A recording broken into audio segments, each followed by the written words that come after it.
Hello everyone. दोस्तों, आप लोग मेरे साथ जुड़े हुए हैं बहुत लंबे समय से और बीएड के लिए बड़ी महत्वपूर्ण चीज मैं आज पढ़ाने जा रहा हूं, micro lesson plan. 2 lesson plan already हो चुके हैं और सभी लेसन प्लान प्ले लिस्ट में आपको मिल जाएंगे। माइक्रो की अलग है और मैक्रो टीचिंग की अलग है प्ले लिस्ट, उसके अंतर्गत देखिए आपको सब कुछ मिलेगा। तो आज का मेरा इंटरेस्टिंग टॉपिक और स्किल है रीइंफोर्समेंट। रीइंफोर्समेंट को हिंदी में कहते हैं पुनर्बलन। वीडियो थोड़ा सा लंबा हो जाए तो परेशान मत होना, क्योंकि वीडियो बहुत सारे यूट्यूब पे हैं, आपको बहुत सारा मैटर गूगल पे मिल जाएगा। लेकिन मैंने कोशिश की है इस वीडियो को देखने के बाद आप कोई दूसरा वीडियो देखने की जरूरत महसूस नहीं करेंगे। तो इसलिए 2-4 मिनट ज्यादा लग जाए तो परेशान मत होइए, मैं भी आपको खुल के बता सकूं। वरना 2 मिनट का वीडियो मैं भी बना सकता हूं, 5 मिनट का वीडियो मैं भी बना सकता हूं। मैं 10-15 मिनट क्यों लेता हूं? क्योंकि जो भी बालक, जो भी छात्र देख रहा है मेरा, वो पूर्ण संतुष्ट होना चाहिए, क्योंकि ज्ञान की प्यास अधूरी नहीं रहनी चाहिए। तो आज का जो टॉपिक है, जो टॉपिक लिया है द प्राउड स्टेग से लिया हुआ है। 6 मिनट का टॉपिक होता है, यह हर वीडियो में बता चुका हूं, फिर भी बता रहा हूं। पीरियड आपका जो भी क्लास में हो वो 1st, 2nd, 3rd आप लिख दीजिए। क्लास आपकी 7th है, ABC आप जो भी चाहे वो लगा लीजिए। इसका प्लान कैसे बनाना है, ये पूरा कंटेंट, उसके नीचे ये क्वेश्चन, लेकिन ये किस आधार पर कैसे लिखा जाता है, तो इसके लिए चलते हैं पहले कंपोनेंट्स की तरफ। तो ये इसके कंपोनेंट्स हैं। डायरी पेन लेके, कॉपी पेन लेके इनको आप नोट कर लीजिए और लेसन प्लान बनाइए अच्छा सा। पहला कंपोनेंट है पॉजिटिव वर्बल रीइंफोर्समेंट। देखिए, पॉजिटिव भी आएगा, नेगेटिव भी आएगा, लेकिन हमें अपनी कॉपी के अंदर, डायरी के अंदर पॉजिटिव ही लिखना है। बालक बेशक कैसा भी आंसर दें ना दें, ये उनका अपना हेडक है, लेकिन आप अपनी फाइल के अंदर अच्छा बनाइए। तो पॉजिटिव वर्बल रीइंफोर्समेंट का मतलब है कि आपने प्रश्न पूछा, बच्चे ने आंसर दिया और आपने उसको बदले में कुछ तो देंगे। Thank you, good, very good, excellent, correct answer, कुछ तो आप बोलेंगे, वही पॉजिटिव वर्बल रीइंफोर्समेंट होगा। Positive non verbal reinforcement. अब नॉन वर्बल के अंदर अशाब्दिक में क्या आएगा? आपका सिर का हिलाना सहमति में कि हाँ आपका आंसर ठीक है, या आप हाथ से कोई इशारा करते हैं, ठीक। तीसरा आता है नेगेटिव वर्बल रीइंफोर्समेंट।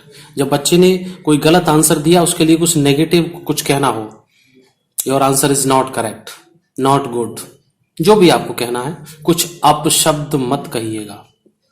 ये मेरा सभी से कहना होता है, ठीक है, क्योंकि बालक को पता नहीं है, इसीलिए उसने गलत आंसर दिया। यदि उसे पता होता तो वो आपको जरूर सही उत्तर देता, और पता नहीं है, इस चीज के लिए हम लोग सिखाने के लिए हैं। तो आप भी वहां सिखाने के लिए खड़े हैं, तो आप भी वहां उनको अच्छी तरह से समझाइएगा।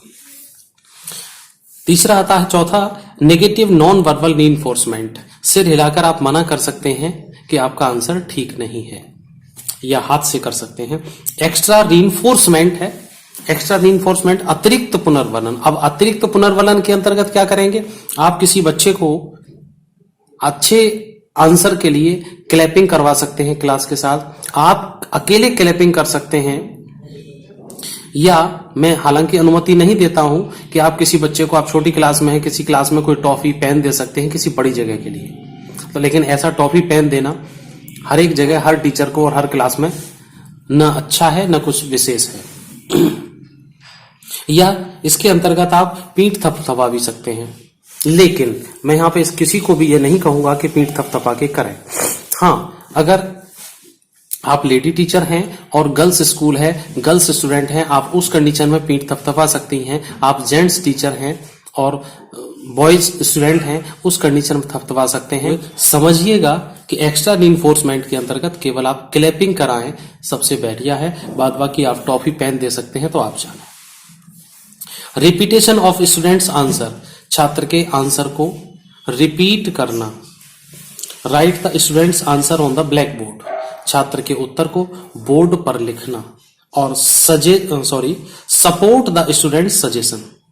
छात्र के उत्तर को सपोर्ट देना, उसके सजेशन को। ये बड़ा महत्वपूर्ण है। कभी कभी छात्र किसी क्वेश्चन का आंसर आपको बता रहा है, लेकिन बता नहीं पा रहा है, अंदर तो समझा हुआ है, लेकिन उसके शब्द निकल नहीं रहे हैं, तो उस कंडीशन में आप उसे सपोर्ट करें। ऐसा नहीं है कि आप उसको धुतकार दें, परेशान कर दें, चल तुझे कुछ नहीं आता, ऐसा कभी ना कहें। तो उसको आप सपोर्ट करेंगे, सजेस्ट करेंगे, जो भी सजेशन वो दे रहा है उसको, हाँ बेटा बहुत अच्छा, और बताओ, आगे बताओ। ऐसी कंडीशन में बालक का मनोबल बढ़ेगा। अब कंपोनेंट देखने के बाद अब आइए प्लान कैसे बनेगा। प्लान बनाने के लिए ये आपको इस तरह से बना लीजिए। प्यूपिल टीचर की एक्टिविटी सारी इसमें आ जाएंगी, स्टूडेंट्स की एक्टिविटी इसमें आ जाएंगी। तो देखिए, ये कंटेंट लेना है किसी भी बुक से जिसको बुक को आप पढ़ाने जा रहे हैं। ये 7th क्लास की यूपी बोर्ड की बुक है। ये सभी राज्यों में एनसीटी के एक जैसे नियम चलते हैं, तो आप अपने अपने राज्य की, अपने अपने कॉलेज के अकॉर्डिंग आप बुक लीजिए और आप पढ़ा सकते हैं। तो ये मैं पढ़ रहा हूं एक बार। One day, when the stag was drinking the water in the pond, he heard a few dogs were barking. He knew the hunter was around. He ran for his life by using its leg, but his horns were got stuck. ये है इसका content. अब इसी में से इसके प्रश्न पूछने हैं।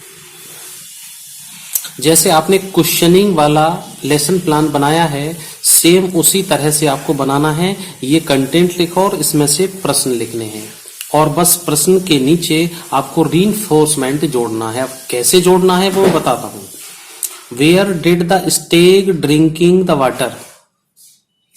कहां पानी पिया स्टेग ने? अब बच्चों ने यहां पे आंसर दिया, the स्टेग was drinking the water in the pond, तालाब में उसने पानी पिया। अब जैसे ही इस बच्चे ने आंसर दिया, आपको वहां क्या बोलना है? गुड। और वो भी बड़े एक्साइटमेंट के साथ, ऐसे नहीं गुड, बिल्कुल दबी हुई आवाज में नहीं, गुड। आपको थोड़ी एक्साइटमेंट के साथ देना है। दूसरा आता है व्हाट डिड ही हियर? उसने क्या सुना? अब बच्चा जवाब देता है he heard some dogs were barking, कुछ कुत्ते भौंक रहे थे। जब कुत्ते भौंक रहे थे, ये उसने जवाब दिया। ये कंटेंट में ऊपर लिखा हुआ है। तो आपने किया नाइस, नाइस आंसर। आप कुछ भी कर सकते हैं जो आपको मर्जी लगे।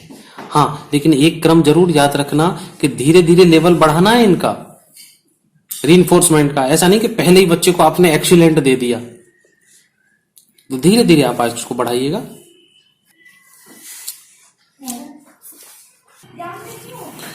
अगला क्वेश्चन देखिए, व्हाट डिड ही नो? तो इसका answer he new the Hunter was around, आसपास कहीं हंटर है।